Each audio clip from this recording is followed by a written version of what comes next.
아버지 하나님, 우리의 삶의 주인이 되어 주시며 우리의 인도자 되어 주신 하나님 아버지의 은혜에 감사드립니다. 이 시간 말씀을 선포할 때 하나님께서 주신 말씀의 은혜를 더하여 주시고 우리 마음에 새겨지게 하여 주셔서 마음에 기쁨의 샘이 흘러넘치게 하여 주시옵소서. 성령님, 이 시간 말씀의 안내자가 되어 주셔서 올바른 하나님의 말씀이 들려지게 하시고 그 받은 말씀으로 우리의 삶의 변화를 느끼며 믿음의 고백이 흘러넘치는 감사의 시간 되게 하여 주시옵소서. 이 모든 말씀 예수님의 이름으로 기도드립니다. 아멘. 우리 옆 사람과 인사하겠습니다. 예수님의 이름으로 사랑합니다. 하나님께서 당신을 사랑하십니다.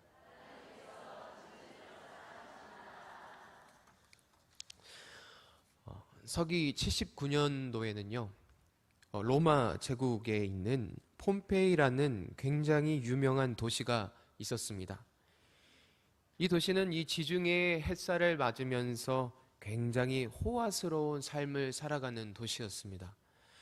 웅장한 저택들과 온갖 쾌락을 즐길 수 있는 것들, 또 공중 목욕탕, 원형 경기장 등 그 당시에는 볼 수 없었던 굉장히 화려한 것들로 가득했던 곳이 바로 폼페이였습니다.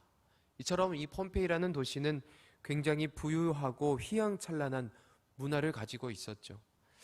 사람들은 매일 밤 술과 음란함에 취해 있었고 돈을 위해서는 어떠한 죄도 마다하지 않는 그들의 삶을 보면서 이 세상의 모든 것을 가진 것처럼 살아갔습니다. 시민들은 자신의 이러한 삶을 살아가는 것이 영원할 것이라고 믿었죠. 그런데 이러한 죄악은 점점점 하늘에 쌓아갔습니다. 아마 이 죄에 대해서 몇몇의 사람들은 알고 있음에도 불구하고 외면했을 수도 있습니다. 그렇게 평화롭던 어느 날 폼페이에는 재앙이 닥쳤습니다. 그 앞에 있던 이 베수비오라는 화산이 폭발하면서 그 뜨거운 재와 유독가스가 뿜어져 하늘을 암흑으로 덮었습니다. 도시는 죽음으로 덮였으며 사람들은 혼비백산에서 도망쳤지만 이 맹렬하게 쏟아지는 그 화산으로 인해서 순식간에 그들을 덮쳐버렸습니다. 불과 몇 시간 만에 이 폼페이라는 거대한 도시는 역사 속으로 사라져버리고 말았습니다. 그때 당시에 화산재로 인해서 지금도 돌로 변형된 도시와 마을들, 사람들을 볼 수 있죠.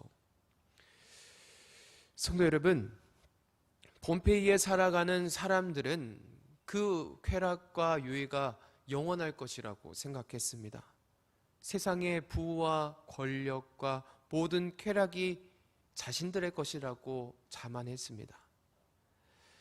그러나 하나님을 멀리하고 죄악을 쌓아갔죠. 그렇기 때문에 그들은 그 공든 탑이 모두 무너져 버리게 되었던 것입니다. 오늘 말씀에서는요, 이 폼페이와 같이 바벨론이 나오고 있습니다. 이 바벨론 또한 그러한 결말을 맞이했죠. 그런데 현재 우리가 살아가는 이 시대를 바라보면요, 이 시대에도 바벨론의 시대와 같아 보여집니다. 그 시대를 정말 재현한 것처럼 보여지기도 합니다. 그렇다면 이 바벨론의 시대를 살아가는 우리들은 어떻게 살아가야 할지 오늘 말씀을 통해서 함께 그 은혜를 누리길 소망합니다. 오늘 본 말씀 계시록 18장 1절 말씀은 이렇게 시작하고 있습니다. 이 일 후에 다른 천사가 하늘에서 내려오는 것을 보니 큰 권세를 가졌는데 그의 영광으로 땅이 화나여지더라. 1절 말씀에서는요, 천사가 등장합니다. 천사는 그 자체로는 힘을 가지고 있지 않죠. 그러나 하나님께서 주신 그 말씀의 명령을 받은 천사가 이 땅에 내려오자 세상에 환한 빛을 비추게 되었습니다. 어떻게 이 천사 한 명이 내려왔을 뿐인데 이 세상이 환하게 비춰졌을까? 세상을 밝게 비춘다. 이 세상이 밝아졌다. 이렇게 컴컴한 어둠 속에서는요, 이 손전등 하나만 비춰도 굉장히 밝게 보입니다. 그런 것처럼 지금 이 천사 하나가 내려왔을 때에 세상의 어둠과 죄악으로 너무나 강했기 때문에, 너무나 어두웠기 때문에, 죄악으로 물들어 있었기 때문에 하나님의 말씀을 가지고 내려온 이 천사만으로 인하여서도 그 빛이 굉장히 밝아 보일 수밖에 없었던 것 같습니다. 오늘 그 천사는 요한계시록 18장 2절 3절에 이렇게 하나님의 말씀을 선포합니다. 우리 한번 같이 읽어보도록 하겠습니다. 힘찬 음성으로 외쳐 이르되 무너졌도다 무너졌도다 큰 성 바벨론이여 귀신의 처소와 각종 더러운 영이 모이는 곳과 각종 더럽고 가증한 새들이 모이는 곳이 되었도다. 그 음행의 진노의 포도주로 말미암아 만국이 무너졌으며 또 땅의 왕들이 그와 더불어 음행하였으며 땅의 상인들도 그 사치의 세력으로 치부하였도다 하더라. 한때는요, 굉장히 크게 번성했으며 굉장히 큰 부귀영화를 누렸던 이 바벨론의 도시가 한순간에 황폐해졌습니다. 더 이상 사람들이 살아갈 수 없는 것이 되었고, 이곳에 살고 있는 것이라고는 가증한 것들, 더러운 것들, 이러한 것들만 살고 있다라고 이야기하고 있습니다. 왜 그처럼 화려했던 바벨론은 이처럼 하나님의 심판을 받아 황폐한 땅으로 변화될 수밖에 없었을까? 왜 이러한 심판을 받게 되었을까요? 먼저는 말씀에서 보니 이 땅이 음행했다라고 이야기하고 있습니다. 오늘 말씀에서 나오는 이 음행에 대해서는요, 단지 성적인 타락만을 의미하지는 않습니다. 이 음행 속에는 하나님을 떠나서 우상을 숭배하고 또 세상의 가치를 쫓아서 그 세상의 것을 쫓아가는 그들의 모습들, 그들의 행위를 포함하고 있습니다. 당시 바벨론은요, 이 권세와 부와 사치를 약속하면서 이 백성들에게 한 가지를 종용했습니다. 무엇이었냐면 바로 우상을 섬기는 것. 이 음행은 이 우상을 섬기는 것에는 남녀노소를 불구하고 왕이고 신하들이고 백성들이고 할 것 없이 모두가 대상이 되어서 그러한 우상 숭배에 빠졌다라는 것이죠. 그리고 이러한 우상 숭배에 같이 함께 동참할 때에 이 바벨론에서는 많은 것들을 내어 주었습니다. 성도 여러분, 세상을 살아가는 우리도 이러한 유혹들을 가지고 살아갑니다. 우리가 세상을 살아갈 때 세상에서 좀 더 많은 것을 얻기 위해서는요, 좀 더 이기적이어야 할 필요가 있습니다. 양심을 내려놓고서라도 더 가지면 더 가질 수 있는 것이 세상의 법입니다. 이처럼 세상은 우리에게도 동일한 유혹을 제시합니다. 우리는 이 유혹 속에서 살아가고 있죠. 그러나 성도 여러분, 우리는 이 유혹 속에 살아갈지라도 하나님의 가치를 가지고 살아가는 성도님들 되시기를 바랍니다. 또한 이 바벨론은 사치한 생활을 해갔다라고 이야기하고 있습니다. 사치란 무엇입니까? 사치라는 것은 필요 이상의 돈이나 물건을 쓰거나 이 분수에 지나친 생활을 하는 것을 의미합니다. 당시 왕들은 이렇게 지나치게 사치적인 생활을 했으며 이 상인들과도 결탁해서 이러한 삶을 영위해 갔습니다. 그리고 이러한 자신만의 사치를 위해서는요, 돈을 얻기 위해서 또 범죄를 마다하지 않고 그 사치를 영위했습니다. 그들은 이렇게 돈이 부해지자 교만하여졌고 사회적인 불평등을 만들었으며 사회를 분열시켰고 경제적으로 가난한 자와 부한 자를 만들어냈습니다. 오늘날에도 돈은 우리에게 이런 모습을 갖게 하기도 합니다. 필요를 넘어서 사치를 하기 시작하면 돈이 우상이 될 수가 있습니다. 그러면 돈을 얻기 위해서 하지 말아야 할 일들조차도 자행할 수 있다는 것이죠. 이렇게 모은 돈은 자신의 교만이 되어서 세상을 삭막하게 만들기도 하고요. 또 그리스도인으로서 올바른 삶을 살아가지 못하게 하기도 합니다. 결국 이렇게 바벨론은 사치와 교만을 낳았고, 이러한 삶의 축적으로 인하여서 타인을 착취하고 생명을 경시하며 이 물질 만능주의의 모습을 만들어갔다라는 것입니다. 이러한 이유가 바벨론을 멸망으로 떨어뜨리게 만든 이유였습니다. 성도 여러분, 우리가 하늘나라를 소망하는 것은 굉장히 중요한 내용입니다. 그러나 우리가 하늘나라를 소망하는 것과 같이 무엇도 한 가지 중요한 것이 있습니다. 그것은 하나님께서는 이 땅에서도 하나님이시며 하나님이 우리와 함께 하신다라는 사실입니다. 그렇다면 이 삶을 살아가는 이 땅에 살아가는 우리 성도 여러분, 우리는 이 땅에서도 정말 신실하게 살아가야겠습니다.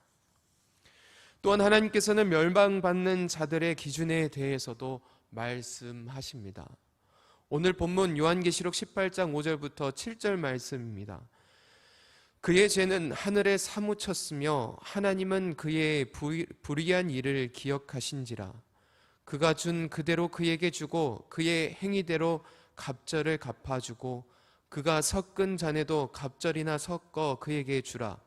그가 얼마나 자기를 용화롭게 하였으며 사치하였든지 그만큼 고통과 애통함으로 갚아주라. 그가 마음에 말하기를 나는 요왕으로 앉은 자요 과부가 아니라 결단코 애통함을 당하지 아니하리라 하니. 오늘 하나님께서는요, 이 바벨론을 심판하실 때 갑절로 심판하시겠다라고 말씀하고 있습니다. 여기서 갑절이라는 것은 그저 배로 심판하시겠다는 것이 아니라 그만큼 완벽하게 계획하시고 그만큼 완벽하게 셈을 그 나라를 심판하시겠다라는 뜻을 가지고 있습니다. 그렇게 원수를 갚는 것은 오직 하나님께서는요, 그냥 갚는 것이 아니라 완벽하고 철저하게 갚으신다라는 사실입니다. 하나님께서는 이처럼 하나님의 말씀을 통하여서 우리에게 심판이 그저 주어지는 것이 아니라 그들이 응당받아야 될 것을 받게 하시는 것이라고 말씀하고 있습니다. 5절 말씀에서도 바벨론의 모든 죄가 하늘에 사무쳤으며, 하늘에 사무쳤다. 하나님께서 이것을 보셨다. 하늘에 사무치도록 보여졌다. 그러므로 인해서 하나님께서는 바벨론의 불의한 일을 기억하셨다라고 말씀하고 있습니다. 성도 여러분, 우리는요, 이 악에 대한 심판자가 하나님이심을 기억해야 합니다.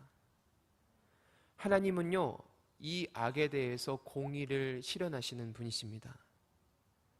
오늘 요한계시록 18장 8절 말씀입니다. 그러므로 하루 동안에 그 재앙들이 이르르니 곧 사망과 애통함과 흉년이라.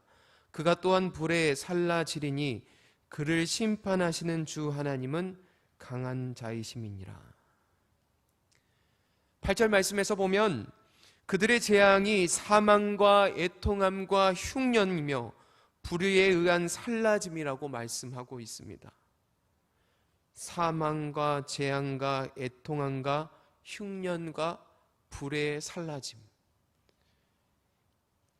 하나님의 심판은 불의 대인 것 같고, 하나님의 심판은 재앙 같고, 하나님의 심판은 그 사망이 나를 덮는 것처럼 두려움과 강력함으로 임한다라고 말씀하고 있습니다. 누가 감히 이 심판을 견딜 수 있으며 누가 감히 이 심판을 피할 수 있겠습니까? 어느 누구도 하나님의 심판 앞에서 피할 수 없다라는 것입니다. 바벨론의 그 콧대 높은 그 교만함, 오만함과 교만함을 하나님께서는 그 심판을 통하여서 부끄럽게 하실 것이고, 그들이 누리었던 영화와 사치는 하나님의 심판을 통하여서 고난과 애통이 되게 할 것이며, 그들이 누렸던 자랑과 누림은 사망과 흉년의 심판으로 떨어질 것이라고 말씀하십니다.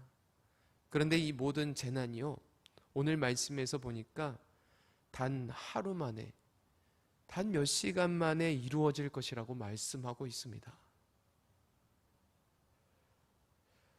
그러므로 그리스도인 된 성도 여러분, 사치와 우상, 부패와 역사와 나라는, 부패한 역사와 나라는 언젠가 하나님의 심판당할 것임을 기억하시기 바랍니다. 이는 악이 아무리 흥황하고 겉으로 보기 좋을지라도요, 아무리 견고해 보이고 영원할 것 같아 보일지라도 하나님께서 반드시 멸망시킬 것이라는 것입니다. 그런데 성도 여러분, 이 멸망의 자리가요, 이 세상의 멸망의 자리가 우리도 포함되어 있다는 것입니다. 우리가 살아가는 이 세상, 지금 우리가 발딛고 살아가고 있지 않습니까? 그러면 우리도 이 세상에, 이 바벨론과 같은 세상과 함께 멸망당할 수밖에 없는 것일까? 오늘 본문 요한계시록 18장 4절 말씀에 하나님께서는 우리에게 이렇게 말씀하십니다. 우리 한번 같이 읽어보도록 하겠습니다. 또 내가 들으니 하늘로부터 다른 음성이 나서 이르되 내 백성아 거기서 나와 그의 죄에 참여하지 말고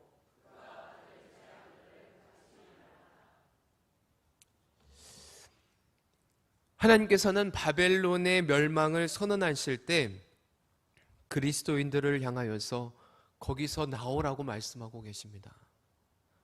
하나님께서는 그곳에서 나오라고 경고하고 있습니다. 하나님의 이 말씀, 단순히 그냥 도피해서 그것을 피하라는 의미가 아닙니다. 반드시 지켜야 될 것이고 반드시 행해야 될 것이며 너희가 그것을 피해야지만이 너희의 생명이 보존될 것이기 때문에 우리에게 이렇게 말씀하시는 것입니다. 이 말씀을 보면서 저는 마치 롯이 이 소돔과 고모라 안에서 하나님께서 너는 내게 속한 모든 사람들을 데리고 그 성에서 나오라, 밖으로 도망가라라고 하나님께서 선포하셨고 경고하셨던 말씀처럼 우리에게 급박한 경고처럼 들려집니다. 그러면 무엇으로부터 우리가 벗어나야 되는 것일까? 우주로 떠나야 되는 것일까요? 바로 죄로부터 떠나라는 것입니다. 여러분, 이 떠남은요, 우리가 때가 되어서 아니면 우리가 할 수 있을 때 하는 것이 아닙니다. 살기 위해서 반드시 떠나야 한다라는 것입니다. 그런데 이 세상을 살아가다 보면요, 우리가 그렇게 큰 죄를 지었고 살아가는 것 같지 않은데 우리가 정말 그렇게 급박하게 떠나야 할 정도로 잘못하고 살아가고 있는 것일까? 뭐 그렇게 심한 상황들이 없어 보입니다. 마이클 호튼 목사님이 그가 저서한 책 중에 이런 질문을 했습니다. 사탄이 한 도시를 점령하면 어떤 현상이 벌어질까? 여러분, 사탄이 한 도시를 점령하면 어떻게 될까요? 전쟁이 일어날까요? 폭력이 난무할까요?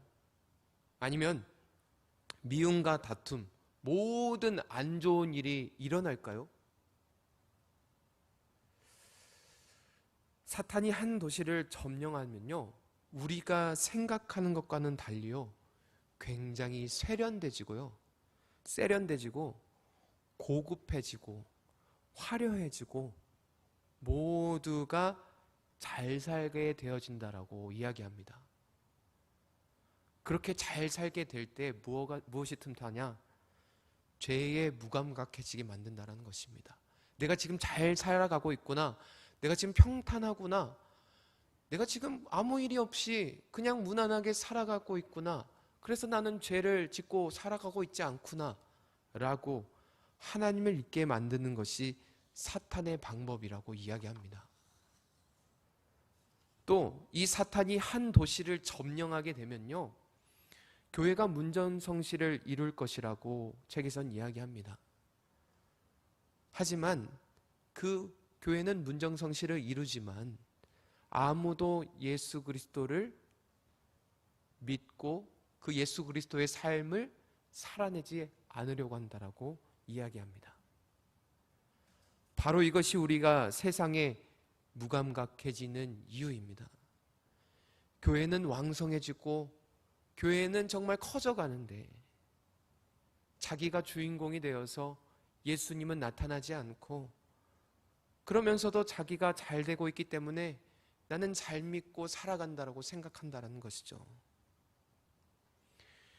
예수님의 이름에 대해선 들어보았고 예수님의 십자가에 대해선 들어보았지만 예수님의 십자가의 보혈의 삶이 우리의 삶의 은혜로 이루어지지 않는 삶을 살아가게 된다는 것입니다. 세상엔 너무나 누릴 것이 많이 있고 우리가 원하는 삶을 실현하기 위해서 그 자아 실현을 위해서 그것에만 초점을 두고 살아가는 예수님의 보혈의 은혜는 아무 느낌 없이 살아가게 된다는 것이죠. 성도 여러분, 이렇게 무언가 열심히 하지만 예수님이 나의 주인이 아니면요, 사랑을 입술로 고백할 수는 있지만 교회에서는 누구도 피를 흘리지 않으려고 합니다. 자기의 십자가를 지려고 하지 않는데 어떻게 하나님께서 우리에게 보내주셔서 예수 그리스도를 십자가의 보혈로 우리의 죄를 씻으신 그 예수 그리스도의 구속의 은혜를 누리며 살 수 있겠습니까? 예수님을 닮아가려고 살려고 하지 않는데 어떻게 예수님께서 흘리신 그 보혈의 피의 구속의 은혜를 누리며 살아갈 수 있겠습니까? 16세기 종교개혁자 마틴 루터는 그리스도 없는 중세교회를 바벨론의 포로된 교회라고 불렀습니다. 사랑하는 성도 여러분, 오늘 우리는 이 요한계시록의 말씀에 나오는 이 바벨론이요, 그저 바벨론에게만 국한되어져 있는 것이 아닙니다. 분명한 것은 바벨론의 파멸이 얼마나 철저하게 되어 있는지, 얼마나 심판이 두려웠는지를, 그리고 이 멸망의 원인이 하나님을 떠나 죄악된 삶을 살아갔던 그들에게 나타내었다는 것을 우리에게 들려주고 있습니다. 그러시면서 하나님께서는 우리에게 이 세상의 죄악으로부터 떠나라고 경고하고 계십니다. 세상은 바벨론과 같은 가치관으로 우리를 끊임없이 유혹하고 넘어뜨립니다. 지금 너무나 잘 살고 있어. 너는 지금 참 잘하고 있어. 세상의 화려함으로, 세상의 편리함으로, 세상의 행복한 모습을 보여주면서 하나님을 떠나게 하고 있습니다. 재물을 섬기고 있으면서, 내 속에는 사치스러움이 있으면서, 이기적인 삶을 살아가고 있으면서 하나님을 빼앗기는 줄도 모르고 살아가고 있다는 사실입니다. 중요한 사실은 이 세상의 어떤 화려함도, 이 세상의 어떤 은혜스러운 것도 영원할 수 없다라는 것입니다. 결국 심판을 맞이하는 것이 이 세상이라는 것입니다. 영원한 분은 오직 우리 하나님 한 분이십니다. 영원한 나라는 우리 하나님이 거하시는 그 나라뿐입니다. 지금 여러분의 삶이 바벨론의 그 가치로 물들어 있지는 않습니까? 정말 하나님의 부르심에 합당한 구별된 삶을 살아가고 계십니까? 오늘 이 질문에 대해서 묵상하셨으면 좋겠습니다. 오늘 우리에게 주신 고린도후서 6장 14절부터 16절 말씀을 함께 읽겠습니다. 너희는 믿지 않는 자와 멍에를 함께 매지 말라. 의와 불법이 어찌 함께하며 빛과 어둠이 어찌 사귀며 그리스도와 벨리알이 어찌 조화되며 믿는 자와 믿지 않는 자가 어찌 상관하며 하나님의 성전과 우상이 어찌 일치가 되리요.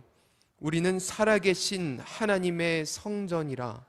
이와 같이 하나님께서 이르시되 내가 그들 가운데 거하며 두루 행하여 나는 그들의 하나님이 되고 그들은 나의 백성이 되리라.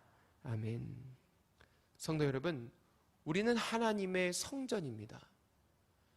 하나님의 성전은요, 하나님만 거하고 하나님만 우리 속에서 임하셔야 됩니다. 우리의 평탄한 삶과 우리가 추구하는 이 세상의 사치만을 바라보면요, 우리 안에는 세상의 가치가 우리 교회의 주인이 되어서 살아갈 수밖에 없다라는 것입니다. 그렇게 우리는 하나님의 나라에 대한 확실한 소망을 가지시길 바랍니다. 예수님을 내 삶의 중심으로, 내 마음의 중심으로 모시기 바랍니다. 그래서 이 삶을, 우리가 이 땅의 삶을, 이 바벨론의 땅을 살아가는 삶이 믿음의 삶으로 승리하는 산돌교회 성도님들 되시기를 주님의 이름으로 축복합니다. 제가 잠깐 기도하겠습니다. 하나님, 오늘 이 시간 우리에게 주신 그 귀한 말씀, 아버지 하나님의 주신 그 말씀을 통하여 세상의 모든 통치자가 하나님 아버지 되심을 깨닫게 하여 주시니 감사드립니다. 이 세상을 바라볼 때 하나님이 심판하실 바벨론의 모습을 닮아 무너져 가고 있음을 깨닫습니다. 그래서 심판 때의 무너짐이 심하여 견딜 수 없다라는 것 또한 깨닫습니다. 우리에게 이 심판의 길을, 피할 길을 열어주셔서 그 죄에서 떠나 그리스도인으로 살아가게 하여 주시옵소서. 그 말씀의 명령을 따라서 세상의 헛된 것을 쫓아가지 않고 진실된 하나님의 뜻을 따라 살아가는 성도들 되게 하여 주시옵소서. 세상의 유혹과 환난 가운데 우리 마음이 흔들릴 때도 있습니다. 이 마음을 굳건하게 붙잡아 주시고 생명의 말씀 대신 하나님의 은혜를 누리며 또 나누며 그리스도의 향기를 펼치며 살아가는 산돌교회 성도들 되게 하여 주시옵소서. 이 모든 말씀 예수님의 이름으로 기도합니다. 아멘.